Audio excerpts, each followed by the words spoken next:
Assalamualaikum warahmatullahi wabarakatuh. Kami dari kelompok 2 mata kuliah Manajemen Pengantar Resiko akan mempresentasikan chapter 8 yang berjudul Interest Rate Risk 1.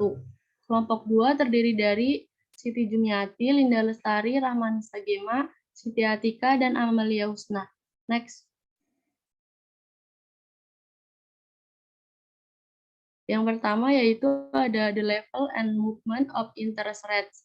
Sementara banyak faktor yang mempengaruhi tingkat dan pergerakan suku bunga. Strategi kebijakan moneter bank sentral lah yang paling langsung mendasari tingkat dan pergerakan suku bunga yang pada gilirannya mempengaruhi biaya dana dan pengembalian aset financial institution.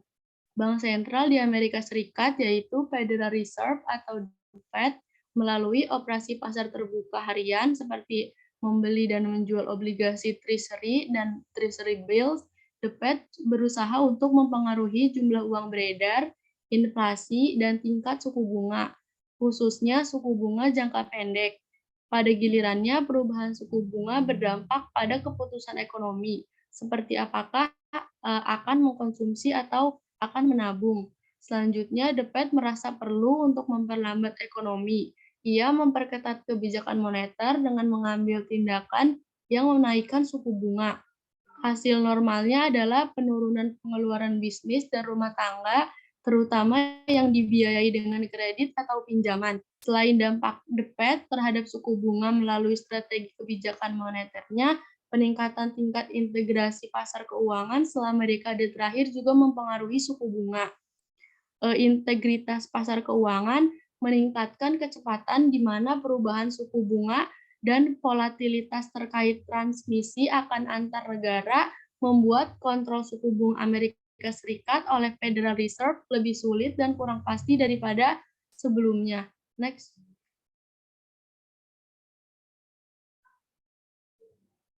Meningkatnya globalisasi arus pasar keuangan dalam beberapa tahun terakhir telah membuat pengukuran dan pengelolaan risiko suku bunga menjadi perhatian utama yang dihadapi banyak manajer lembaga keuangan modern. Misalnya seperti investor di seluruh dunia dengan hati-hati mengevaluasi pernyataan yang dibuat oleh Janet Yellen, yaitu Ketua Dewan Gubernur Federal Reserve di hadapan Kongres. Bahkan petunjuk tentang perubahan suku bunga Amerika Serikat mungkin memiliki pengaruh besar pada suku bunga dunia, yaitu serta pada nilai tukar mata uang asing dan harga saham. Selanjutnya, tingkat dan volatilitas suku bunga dan peningkatan integrasi pasar keuangan di seluruh dunia menjadikan pengukuran dan pengelolaan risiko suku bunga salah satu masalah utama yang dihadapi oleh manajer financial institution. Selanjutnya, Bank for International Settlements mewajibkan DI untuk memiliki sistem pengukuran risiko suku bunga yang menilai dampak perubahan suku bunga terhadap pendapatan dan nilai ekonomi. Sistem ini harus memberikan ukuran yang berarti dari tingkat exposure risiko suku bunga daripada tingkat exposure risiko suku bunga DI saat ini dan harus mampu mengidentifikasi setiap exposure berlebihan yang mungkin akan timbul. Dilihat pada bab 20. Namun dalam bab ini dan bab 9, kami akan menganalisis berbagai cara financial institution dapat mengukur exposure yang dihadapinya dalam menjalankan buku jatuh tempo yang tidak sesuai atau kesenjangan antar aset dan kewajibannya dalam dunia volatilitas suku bunga. Next.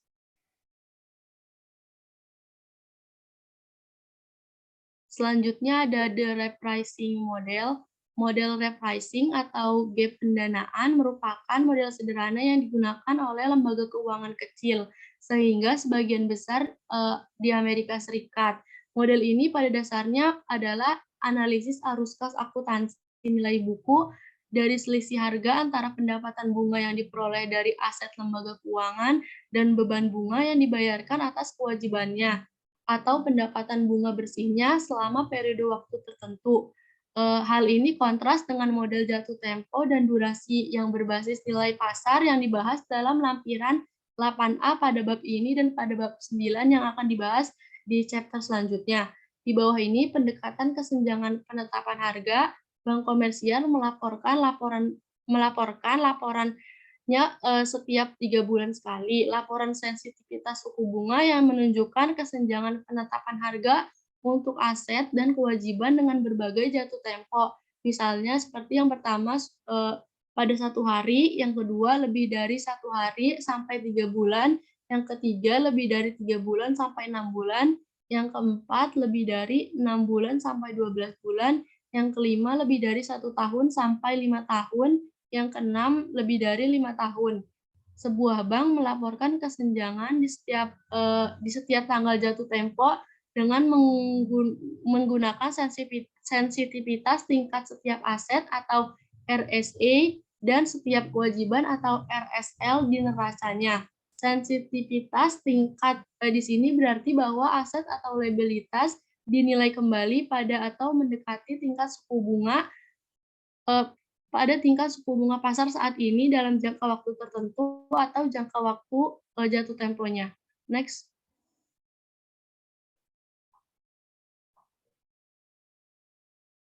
Ini merupakan gambar yang dari slide sebelumnya sudah dijelaskan. Selanjutnya yaitu keuntungan dari model repricing ini terletak pada nilai informasinya dan kesederhanaannya dalam menunjukkan exposure pendapatan bunga bersih atau exposure keuntungan lembaga keuangan terhadap perubahan suku bunga dalam kelompok jatuh tempo yang berbeda.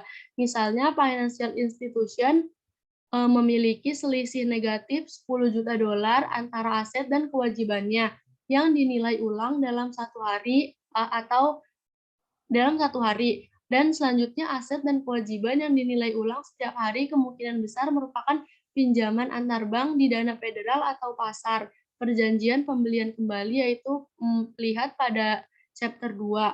Dengan demikian kesenjangan negatif yaitu RSA lebih kecil daripada RSL menghadapkan financial institution pada resiko pembiayaan kembali di mana kenaikan suku bunga jangka pendek ini akan menurunkan pendapatan bunga bersih financial institution karena financial institution memiliki kewajiban yang lebih peka terhadap suku bunga daripada aset dalam kelompok ini.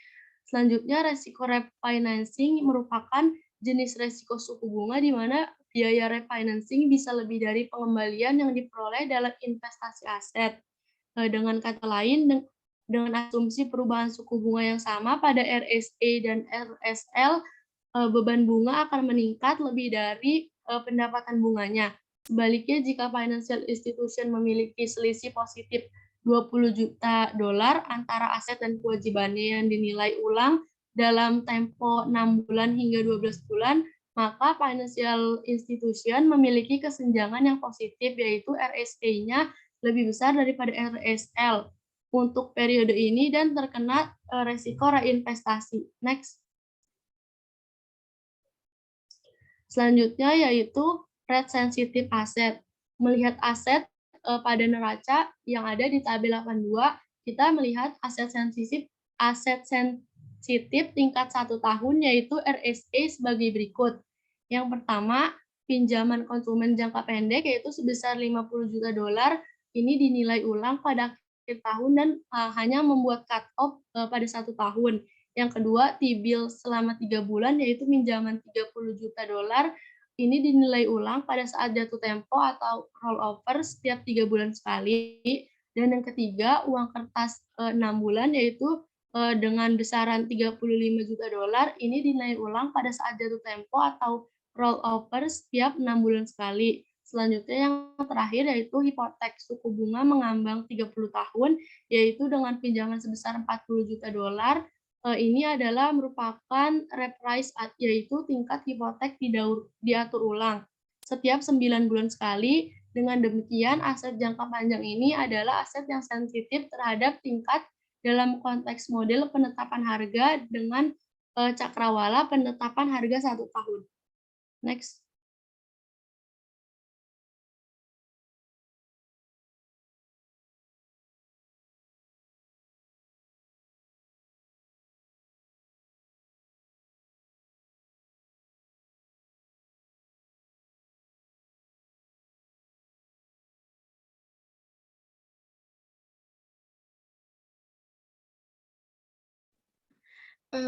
Selanjutnya, Menjumlahkan keempat item ini menghasilkan total aset sensitif tingkat RSA 1 tahun sekitar 155 juta dolar. Aset senilai 115 juta dolar ini yang tersisa tidak sensitif terhadap suku bunga selama rentang harga atau 1 tahun, yaitu perubahan tingkat suku bunga tidak akan mempengaruhi ukuran pendapatan bunga yang dihasilkan oleh aset ini selama tahun berikutnya. Meskipun 115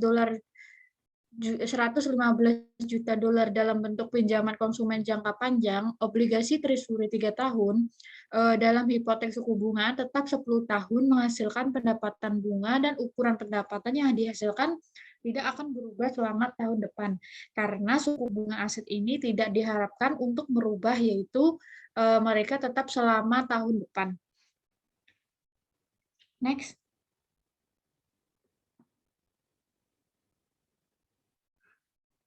Selanjutnya yaitu rate sensitivitas liabilities, di mana melihat ke sisi kewajiban neraca pada tabel 8.2, kita melihat item kewajiban berikut dengan jelas sesuai tingkat 1 tahun atau uji sensitivitas penetapan harga kembali. Yang pertama, CD 3 tahun yaitu 40 juta dolar. Ini jatuh tempo dalam 3 bulan dan dihargai kembali saat rollover. Kedua, penerimaan bankir 3 bulan itu 20 juta dolar. Ini juga jatuh tempo dalam 3 bulan dan dihargai kembali saat rollover. Yang ketiga, surat kabar komersial 6 bulan yaitu 60 juta dolar. Ini matang dan dihargai kembali yaitu 20 juta dolar. Ini mendapatkan receipt tepat di akhir cakrawala kesenjangan 1 tahun. Menjumlahkan keempat item ini menghasilkan kewajiban sensitif tingkat 1 tahun, yaitu RSL sebesar 140 juta dolar.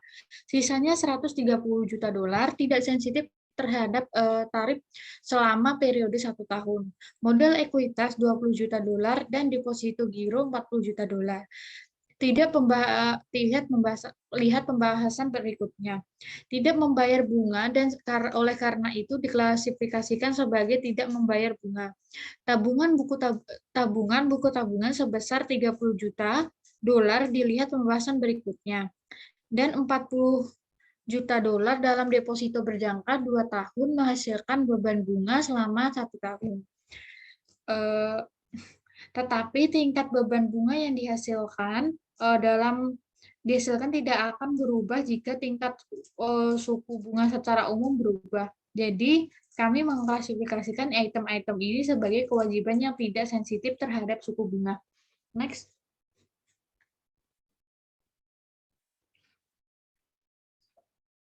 Selanjutnya yaitu again inclusion. Tingkat bunga eksplisit atau giro adalah 0 menurut peraturan. Selanjutnya, meskipun bunga eksplisit dibayarkan pada rekening transisi seperti rekening sekarang, tarif yang dibayarkan oleh laporan keuangan tidak berfluktuasi secara langsung dengan perubahan tingkat suku bunga secara umum.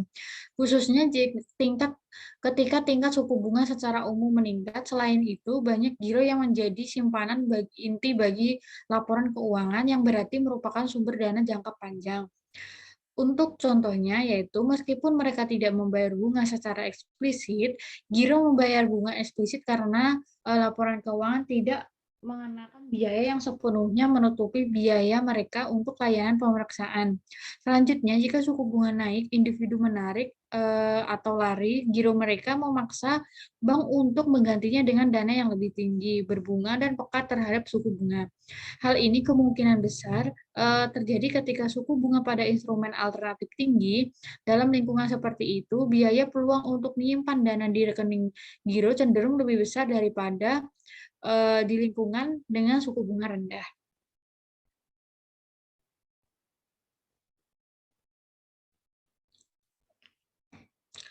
Empat kewajiban yang diganti harga 40 dolar, 20 dolar, ditambah 60 dolar, ditambah 20 dolar, berjumlah 140 juta. Dan 4 aset yang diubah harganya 50 dolar, tambah 30 dolar, tambah 35 dolar, tambah 40 dolar, berjumlah 155 juta dolar.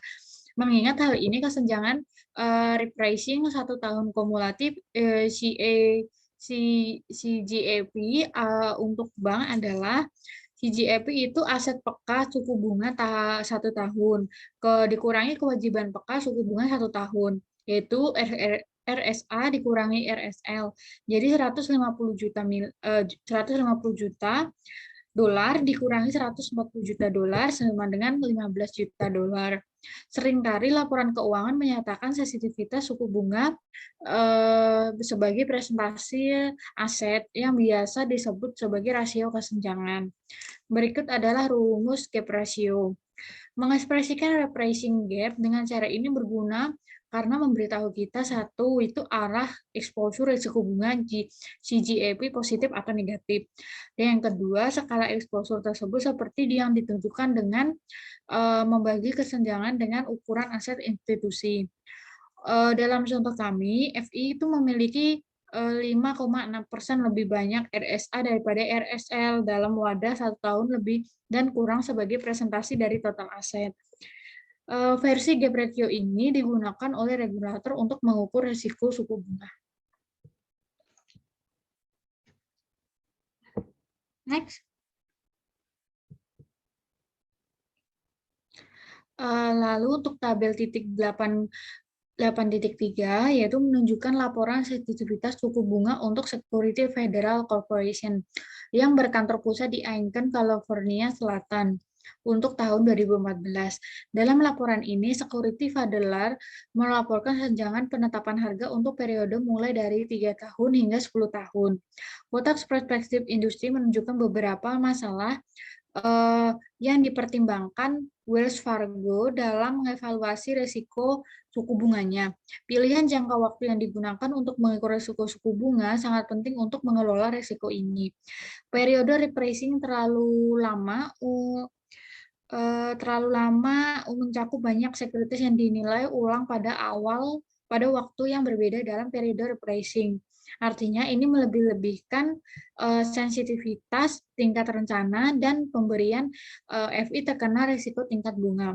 Untuk contoh pertimbangan sebuah bank yang mengatur exposure risiko suku bunga selama jangka waktu 1 tahun, itu memiliki selisih harga 0 juta dolar selama 1 tahun.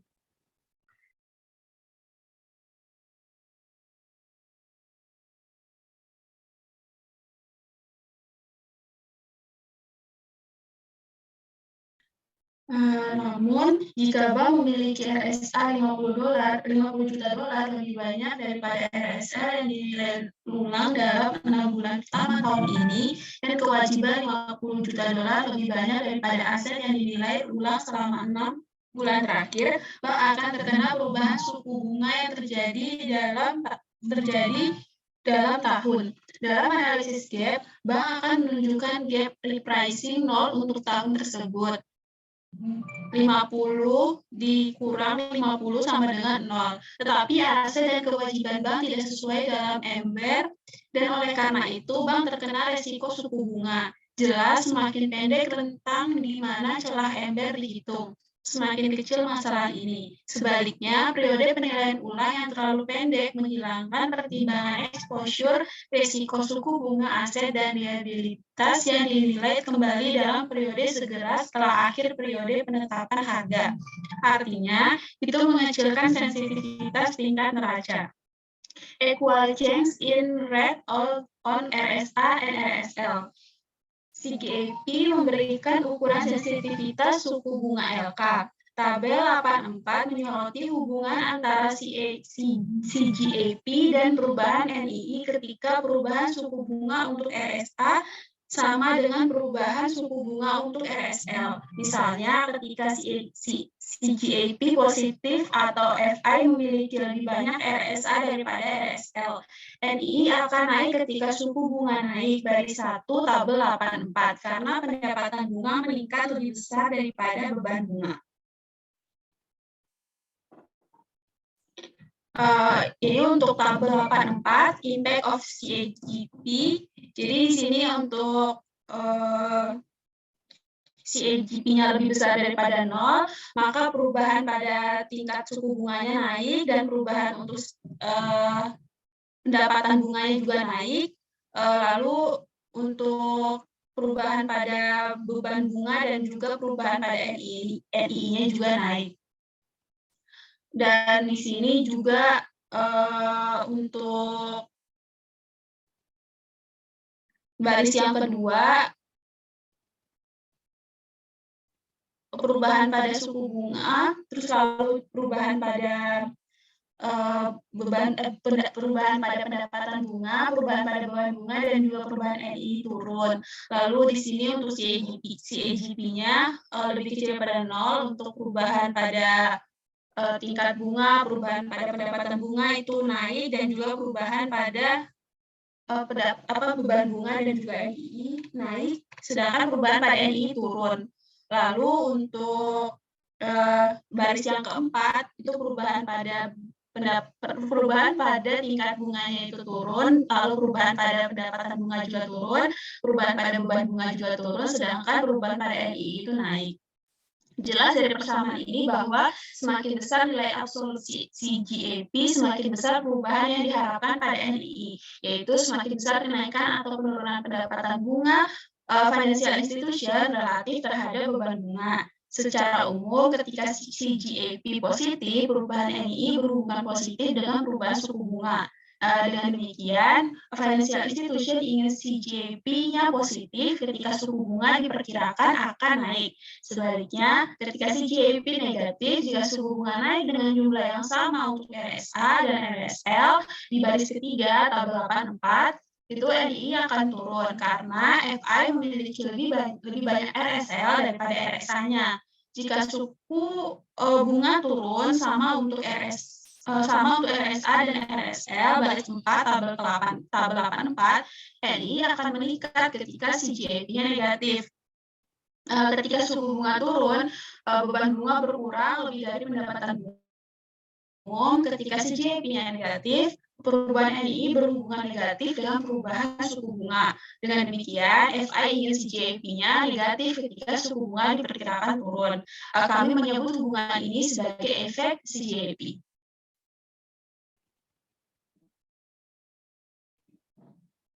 Next. Perubahan tarif yang tidak sama pada RSA dan juga RSL bagian sebelumnya mempertimbangkan perubahan pendapatan bunga bersih karena suku bunga berubah, dengan asumsi bahwa perubahan tarif pada RSA persis sama dengan perubahan tarif pada RSL. Dengan kata lain, dengan asumsi spread suku bunga antara tarif pada RSA dan RSL tetap tidak berubah. Hal ini tidak sering terjadi. Sebaliknya, perubahan tarif pada RSA umumnya berbeda daripada RSL, yaitu selisih antara suku bunga aset dan kewajiban berubah seiring dengan tingkat suku bunga ini. Lihat gambar 82 yang menggambarkan suku bunga CD triwulan atau kewajiban dan suku bunga pinjaman dasar atau aset untuk periode 1990 sampai 2015. Perhatikan bahwa meskipun harga umumnya bergerak ke arah yang sama, mereka tidak berkolerasi sempurna. Dalam hal ini, karena kami mempertimbangkan dampak perubahan tarif pada NII, kami memiliki efek spread selain efek CGAP. Jika selisih antara tarif RSA dan RSL meningkat, saat suku bunga naik atau turun, pendapatan bunga meningkat atau menurun lebih atau kurang daripada beban bunga. Hasilnya adalah peningkatan NII. Sebaliknya, jika spread antara suku bunga pada RSA dan RSL menurun, saat suku bunga naik atau turun, pendapatan bunga meningkat. Jadi saat suku bunga naik, maka pendapatan bunga meningkat dan lebih kecil daripada beban bunga. Tetapi saat suku bunganya turun, maka pendapatan bunganya juga menurun dan lebih besar dari beban bunganya, dan NII-nya juga menurun. Secara umum, efek spread bisa sedemikian rupa sehingga terlepas dari arah perubahan suku bunga, ada hubungan positif antara perubahan spread antara suku bunga RSA dan RSL dan perubahan NII-nya. Setiap kali spread meningkat, maka NII-nya juga meningkat. Nah, setiap kali spread-nya itu menurun, maka NII-nya juga menurun. Lihat pada tabel 85, untuk berbagai kombinasi CGAP dan perubahan spread, serta pengaruhnya terhadap NII, 4 baris pertama pada tabel 85 mempertimbangkan FI dengan CGAP positif. 4 baris terakhir menganggap FI dengan CJP negatif. Perhatikan pada tabel 85 bahwa CJP dan efek penyebaran dapat memiliki efek yang sama pada NII, misalnya pada baris 6 dari tabel 85.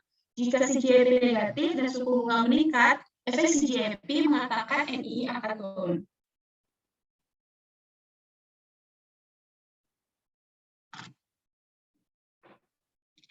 Ini berikut adalah tabel 85 impact of CGFP on the relation between change in interest rate and change in net interest income, allowing for different rate change for RSA and RSL. Bisa dilihat di sini yang sudah dijelaskan sebelumnya bahwa CGFP-nya di 4 pertama itu mengatakan bahwa CGFP-nya itu di atas dari CGFP-nya itu positif. Nah, sedangkan 4 baris terakhir itu CGFP-nya negatif, maka jika CGFP-nya positif, di sini change in interest rate-nya itu untuk baris yang pertama, yang 2 baris yang pertama itu naik, lalu untuk 2 baris yang kedua itu turun, dan begitu juga untuk 4 baris terakhir. Lalu change in split-nya untuk baris pertama dia naik, baris kedua turun, baris ketiga juga naik, dan baris keempat juga turun, begitu juga dengan baris 4 terakhir. Dan NII-nya untuk baris pertama naik, sedangkan baris kedua mengikuti daripada perubahan suku bunganya dan juga perubahan spread-nya. Lalu untuk yang baris keempat, NII-nya menurun, baris kelima mengikuti perubahan bunganya dan juga perubahan spread-nya. Baris ke-6 menurun, baris ke-7 NII-nya naik, dan baris ke-8 juga mengikuti perubahan dari tingkat bunga dan juga perubahan dari spread-nya. Jika pada saat yang sama spread antara RSA dan RSL menurun seiring dengan kenaikan suku bunga, efek spread juga mengatakan NII akan menurun. Dalam kasus ini, manajer LK dapat secara akurat memprediksi arah perubahan NII seiring dengan perubahan suku bunga. Namun, ketika keduanya bekerja dalam arah yang berlawanan, perubahan NII tidak dapat diprediksi tanpa mengetahui ukuran CGAP dan perubahan spread yang diharapkan. Misalnya, pada baris kelima, tabel 85, jika CGAP negatif dan suku bunga naik, efek CGAP menyatakan NII akan turun. Jika pada saat yang sama, spread antara RSA dan RSL meningkat seiring dengan kenaikan suku bunga, efek spread mengatakan NII akan meningkat.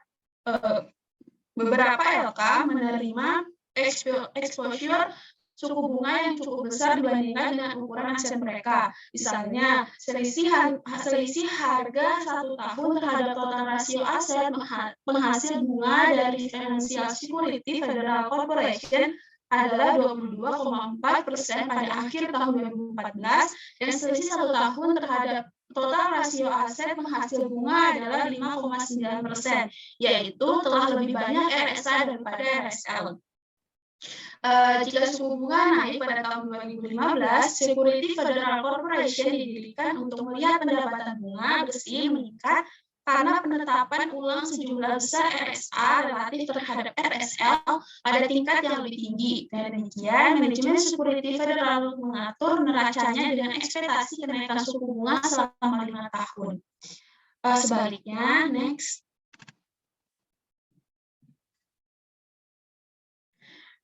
Sebaliknya, Security Federal melaporkan selisih harga 3 tahun terhadap rasio total aset sebesar minus 10,7% dan rasio 5 tahun sebesar minus 4,4%. Dengan demikian, Security Federal dibentuk untuk melihat pendapatan bunga bersih meningkat pada tingkat bunga yang lebih rendah. Artinya, manajemen Security Federal mengatur neraca dengan ekspektasi penurunan suku bunga selama 5 tahun ke depan. Repricing gap adalah ukuran risiko suku bunga yang secara historis digunakan oleh LK dan masih merupakan ukuran utama risiko suku bunga yang digunakan oleh bank komunitas kecil dan barang bekas. Berbeda dengan model risiko suku bunga berbasis nilai pasar yang dibahas dalam lampiran 8A pada bab ini dan pada bab 9, model kesenjangan penetapan harga secara konseptual mudah dipahami dan dapat dengan mudah digunakan untuk meramalkan perubahan profitabilitas untuk perubahan suku bunga tertentu. Repricing gap dapat digunakan untuk memungkinkan LK menyusun aset dan kewajibannya atau keluar dari neraca untuk mengambil keuntungan dari proyeksi perubahan suku bunga. Namun, model kesenjangan penetapan harga memiliki beberapa kelemahan utama yang mengakibatkan regulator menyerukan penggunaan model yang lebih komprehensif. Misalnya, model kesenjangan durasi. Untuk mengukur resiko suku bunga, kami selanjutnya membahas beberapa kelemahan utama dari model penetapan harga uang.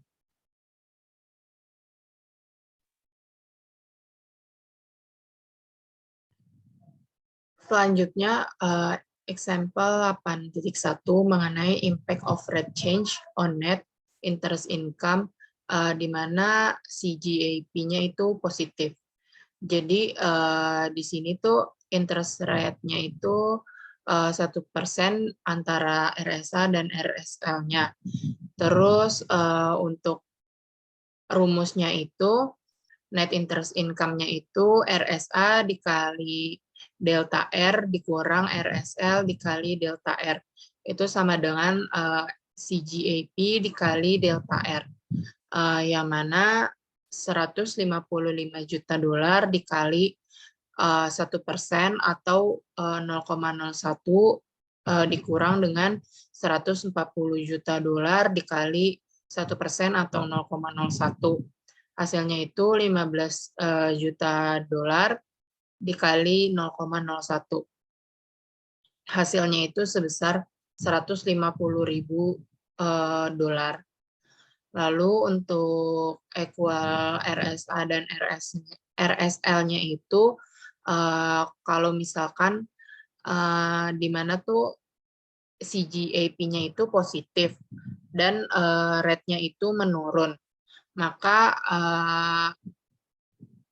NII-nya itu sebesar 155 juta dolar dikali minus 0,01 dikurang 140 juta dolar dikali minus 0,01 sama dengan 15 juta dolar dikali 0,01. Hasilnya itu 150.000 dolar. Selanjutnya untuk contoh 8.3 itu kombinasi impact CGAP dan spread effect di net interest income. Jadi di sini itu rate-nya itu menurun sebesar 1% untuk RSA dan 1,2% untuk RSL-nya. Maka dapat dihitung sebagai berikut. Jadi net interest income-nya itu rumusnya masih sama, RSA dikali delta R dikurang RSL dikali delta R sama dengan CGAP dikali delta R.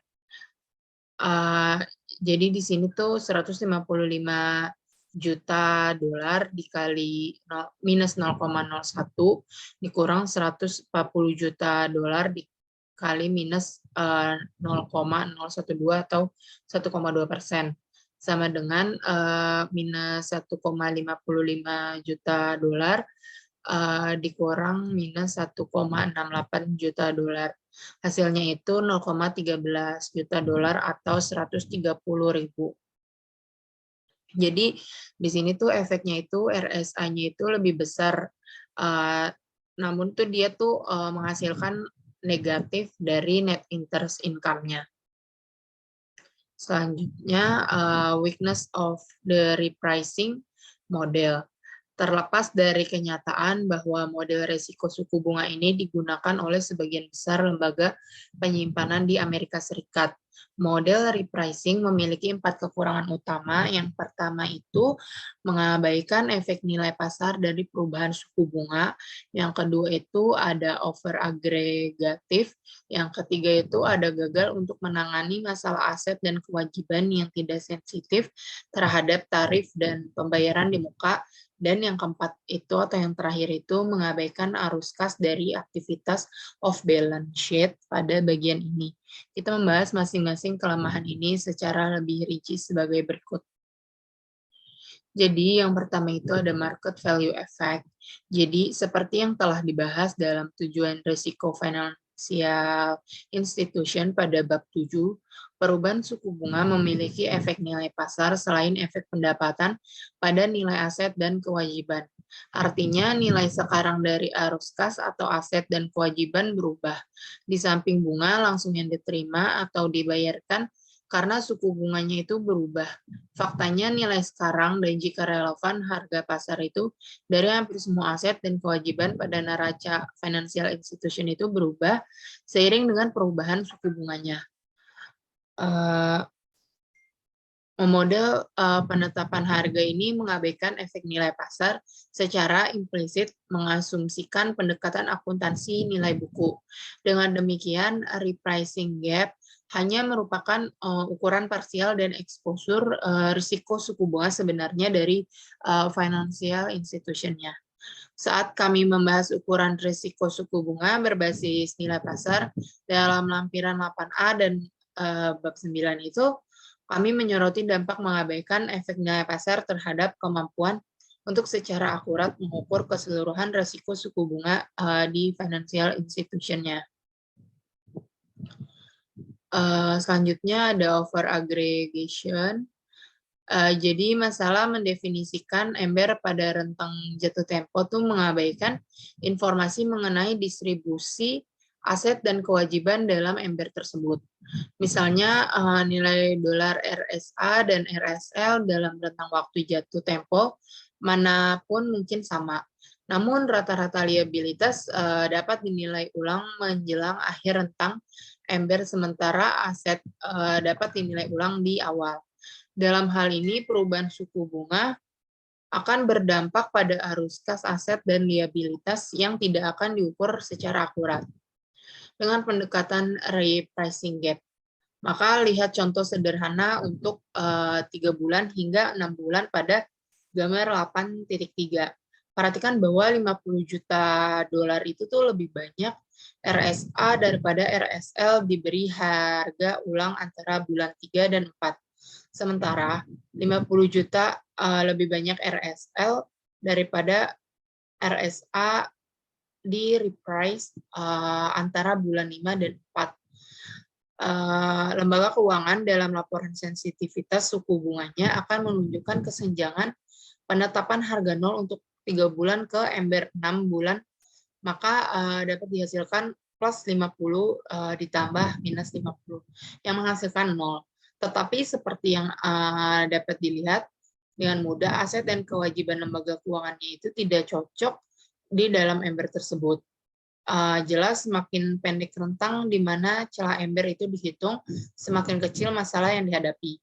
Jika seorang manajer lembaga keuangan menghitung kesenjangan 1 hari ke masa depan, ini akan memberikan gambaran yang lebih akurat tentang eksposur pendapatan bunga bersih terhadap perubahan suku bunga. Dilaporkan banyak lembaga keuangan besar memiliki sistem internal yang menunjukkan kesenjangan penetapan harga pada hari tertentu di masa mendatang. Waktu 252 hari atau waktunya itu 1329 hari dan lain-lainnya. Hal ini tuh menunjukkan bahwa meskipun regulator memeriksa pelaporan kesenjangan penetapan harga hanya pada rentang waktu jatuh tempo yang relatif luas, manajer lembaga keuangan dapat menetapkan sistem informasi internal untuk melaporkan pola harian kesenjangan tersebut di masa depan. Selanjutnya, the problem of runoff. Dalam model repricing sederhana yang dibahas sebelumnya, kami mengasumsikan bahwa semua pinjaman konsumen jatuh tempo dalam 1 tahun atau bahwa satu hipotek konvensional jatuh tempo dalam 30 tahun. Pada kenyataannya, lembaga keuangan terus-menerus memulai dan menghentikan pinjaman konsumen dan hipotek karena menciptakan dan menarik simpanan. Misalnya itu hari ini, beberapa hipotek jatuh tempo asli itu 30 tahun, mungkin hanya memiliki 1 tahun tersisa sebelum jatuh tempo, yaitu mereka berada di tahun ke-29 mereka. Selain itu, pinjaman ini mungkin terdaftar sebagai hipotek 30 tahun dan termasuk sebagai tidak sensitif terhadap suku bunga. Namun, terkadang akan dibayar di muka lebih awal karena pemegang hipotek membiayai kembali hipotek mereka dan atau menjual rumah mereka. Dengan demikian, hasil yang dihasilkan atau diinvestasikan kembali pada harga pasar saat ini dalam tahun tersebut. Selain itu, bahkan jika aset atau kewajiban tidak peka terhadap suku bunga, hampir semua aset dan kewajiban, misalnya hipotek jangka panjang, membayar sejumlah pokok dan atau bunga kembali ke lembaga keuangan pada tahun tertentu. Akibatnya, lembaga keuangan menerima arus kas limpasan pada portofolionya yang tidak sensitif terhadap suku bunga yang dapat diinvestasikan kembali pada suku bunga pasar saat ini. Artinya, komponen arus kas limpasan dari aset atau kewajiban yang tidak peka terhadap tarif ini sendiri juga peka terhadap tarif. Manajer lembaga keuangan dapat menangani hal ini dengan mudah dalam model penetapan harga dengan mengidentifikasi untuk setiap item aset dan kewajiban perkiraan arus kas dolar yang akan mengalir dalam tahun depan dan menambahkan jumlah ini ke nilai aset dan kewajiban yang sensitif terhadap tarif. Selanjutnya ada cash flow.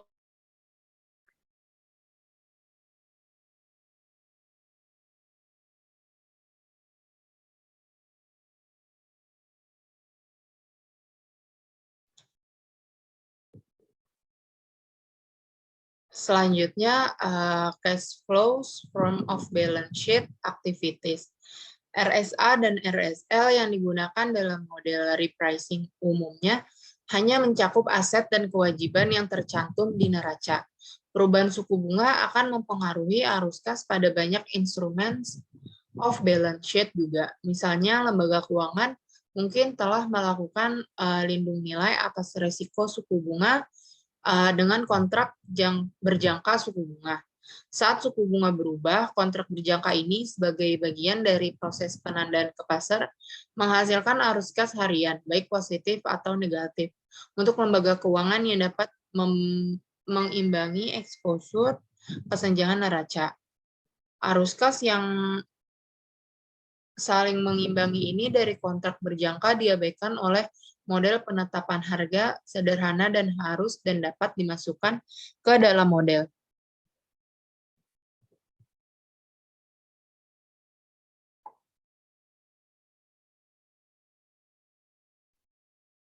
Selanjutnya kesimpulan. Bab ini memperkenalkan metode pengukuran exposure risiko suku bunga lembaga keuangan, yaitu model repricing, model penetapan harga, melihat perbedaan atau kesenjangan antara aset yang peka terhadap suku bunga lembaga keuangan dan kewajiban yang peka terhadap suku bunga untuk mengukur risiko suku bunga. Bab tersebut menunjukkan bahwa model repricing memiliki kesulitan dalam mengukur risiko suku bunga lembaga keuangan secara akurat. Secara khusus, model penetapan harga mengabaikan efek nilai pasar dari perubahan tingkat bunga. Lalu pengukuran exposure financial institution yang lebih lengkap dan akurat adalah durasi dan kesenjangan durasi yang dijelaskan pada bab berikutnya.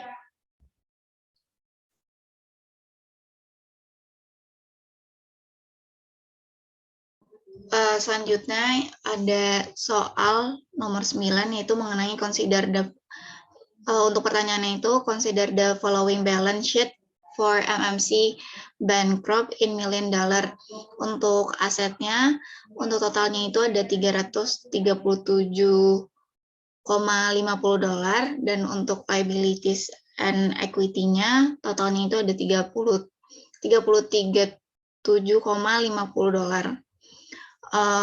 Untuk pertanyaan yang pertama itu ada calculate the value of MMC rate sensitive asset, rate sensitive liabilities, and repricing gap over the next year. Lalu yang B ada calculate the expected change in the net interest income for bank if interest rate rise by 1% on both RSA and RSL, and if the interest rate fall by 1% on both RSA and RSL. Dan yang terakhir itu ada calculate the expected change in the net interest income for the bank if the interest rate rise by 1.2% of RSA and by 1% on RSL, and if the interest rate fall by 1.2% 2% on RSA and by 1% on RSL.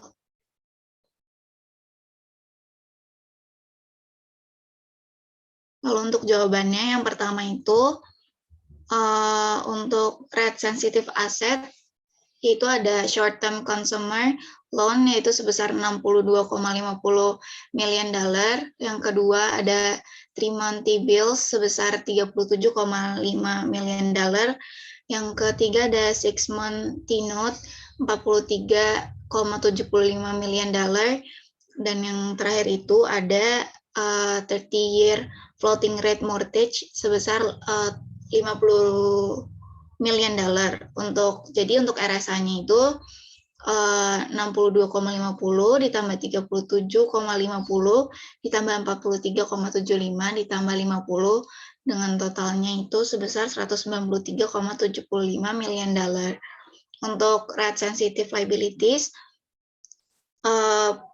penjumlahan dari 1 month CD sebesar 37,5 million dollar ditambah dengan 3 month CD sebesar 50 million dollar ditambah dengan 3 month bankers acceptance sebesar 25 million dollar ditambah lagi dengan 6 month commercial paper sebesar 75 million dollar dan yang terakhir ditambah dengan 1 year time deposit sebesar 25 million dollar. Jadi untuk total dari RSL-nya itu sebesar 212,5 million dollar. Lalu yang ketiga ada repricing gap. Jadi untuk CGAP rumusnya itu 1 year RSA dikurang dengan 1 year RSL. Dan untuk RSA-nya itu sebesar 193,75 million dollar dan untuk RSL-nya itu sebesar 212, million dollar.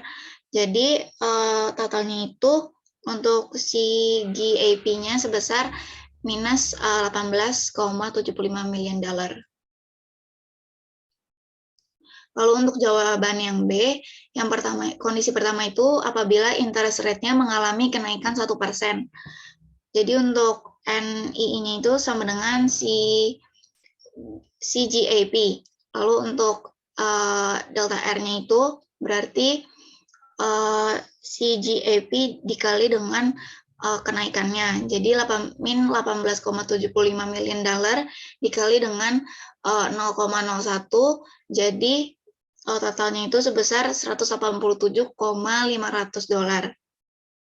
Yang kedua, apabila interest rate mengalami penurunan 1%, untuk delta NI-nya itu sama, yaitu sebesar CGAP, lalu untuk delta R-nya itu sebesar minus 18,75 million dollar dikali dengan minus 0,01, lalu untuk hasilnya itu sebesar 187,500 dolar. Lalu untuk jawaban yang C itu, kondisi pertama apabila interest rate-nya mengalami kenaikan 1,2% untuk RSA dan 1% untuk RSL. Untuk rumus yang yaitu RSA dikali delta RRSA dikurang RSL dikali dengan delta RRSL. Jadi untuk RSA-nya itu 193,75 million dollar dikali dengan kenaikannya itu sebesar 1,2%, lalu dikurangi dengan kenaikan RSL-nya itu yaitu 212,5 million dollar dikali dengan kenaikannya sebesar 1%, yaitu sebesar 2.325 million dollar dikurang dengan 2.125 million dollar dengan jadi totalnya itu 0,20 atau 200.000 dolar. Lalu untuk kondisi yang kedua, apabila interest rate-nya mengalami penurunan 1,2% untuk RSA dan 1% untuk RSL. Untuk rumusnya masih sama seperti kondisi pertama. Untuk NI-nya itu berarti untuk RSA-nya, kenaikan RSA 193,75 miliar dolar dikali dengan penurunannya itu sebesar 1,2 jadi min 1,2%. Dengan hasilnya itu minus 2.325 miliar dolar. Lalu untuk yang RSL-nya 212,5 miliar dolar dikali dengan penurunannya yaitu menjadi min 1%. Dengan totalnya itu min 2.125 miliar dolar. Lalu untuk total secara keseluruhannya itu min 0,20 atau setara dengan min 200.000 dolar.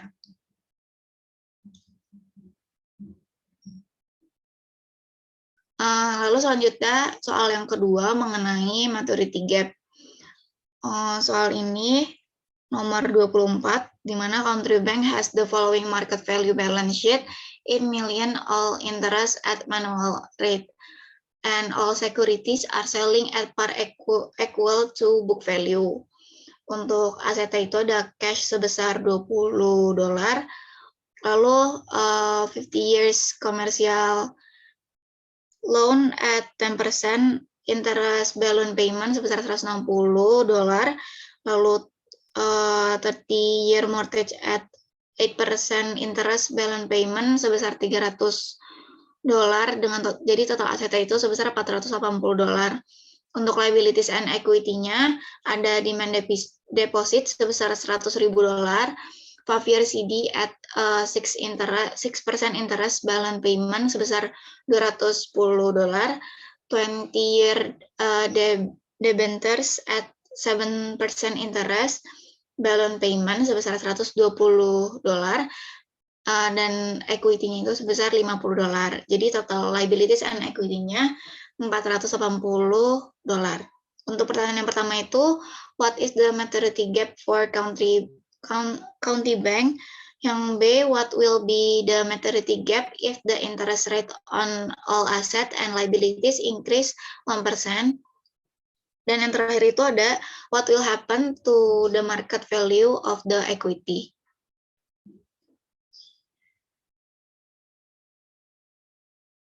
Untuk jawaban yang pertama itu, untuk MA-nya itu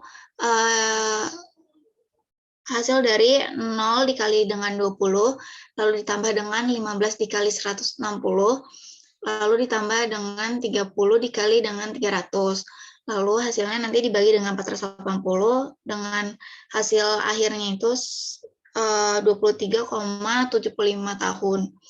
Untuk ML-nya 0 dikali 100, lalu ditambah 5 dikali 210, lalu ditambah lagi dengan 20 dikali 120, dengan hasilnya nanti dibagi dengan 430, dengan totalnya nanti 8,2 years.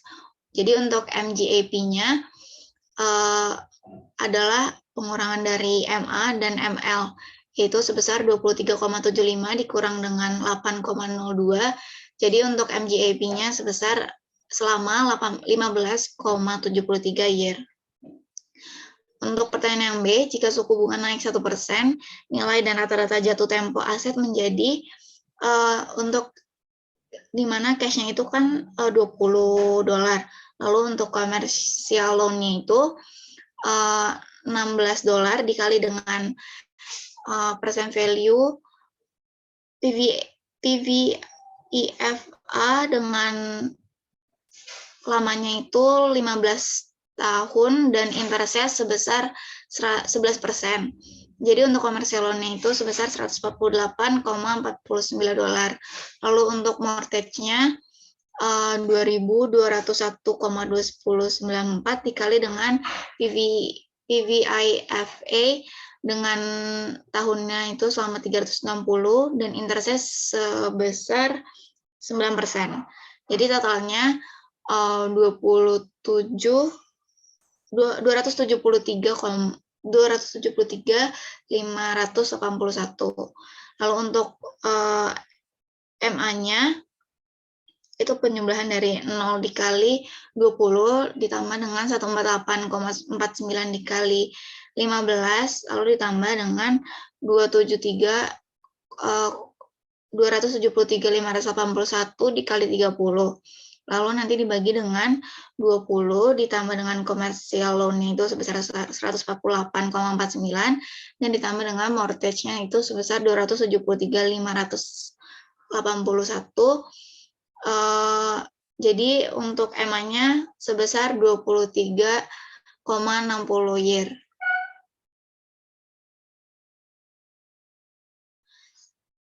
Selanjutnya, nilai dan rata-rata jatuh tempo kewajibannya adalah untuk demand deposito itu sebesar $100.000.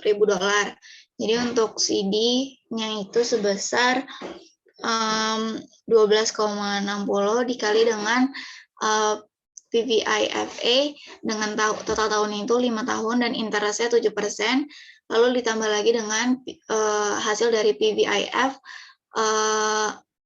dengan tahun selama 5 tahun dan interestnya sebesar 7%. Jadi total untuk CD-nya $201,39. Lalu selanjutnya untuk debentures yaitu $8,4 dikali dengan PVIFA dengan lama tahun itu 20 tahun dan interestnya itu sebesar 8%. Lalu ditambah lagi dengan 120 dikali dengan PVIF dengan lama tahunnya sama yaitu 20 dan untuk interestnya 8%. Jadi untuk total debentures-nya itu sebesar $108,22.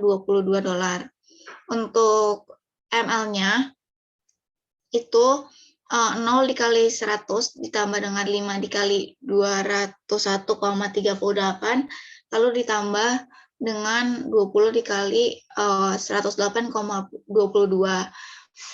dibagi dengan total dari demand deposit, CD, dan debentures yaitu sebesar $100 ditambah dengan $201,39 dan ditambah dengan 108,22. Jadi untuk ML-nya selama 7,74 years. Untuk kesenjangan maturitasnya atau MGAP yaitu MA dikurang dengan ML yaitu 23,60 dikurang dengan 7,74. Jadi untuk MGAP-nya selama 15,86 tahun. Untuk kesenjangan jatuh tempo meningkat karena jatuh tempo rata-rata kewajiban menurun lebih dari jatuh tempo rata-rata aset. Hasil ini terjadi terutama karena perbedaan arus kas untuk hipotek dan surat utang. Untuk pertanyaan yang C, nilai pasar aset telah menurun dari $480 menjadi $442,071 atau penurunan itu terjadi sebesar 37.929. Lalu untuk nilai pasar kewajibannya juga menurun dari 430 menjadi 409,61 atau penurunannya itu sebesar $20,69. Oleh karena itu nilai pasar ekuitas akan turun sebesar penurunan dari nilai pasar aset dan penurunan dari nilai pasar kewajiban itu 37.929 dikurang dengan $20,69.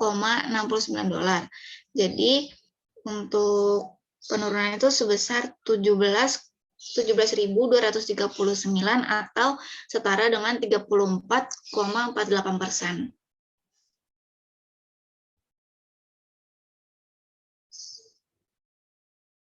Next. Sekian presentasi dari kelompok kami, kurang lebihnya mohon maaf. Wassalamualaikum warahmatullahi wabarakatuh.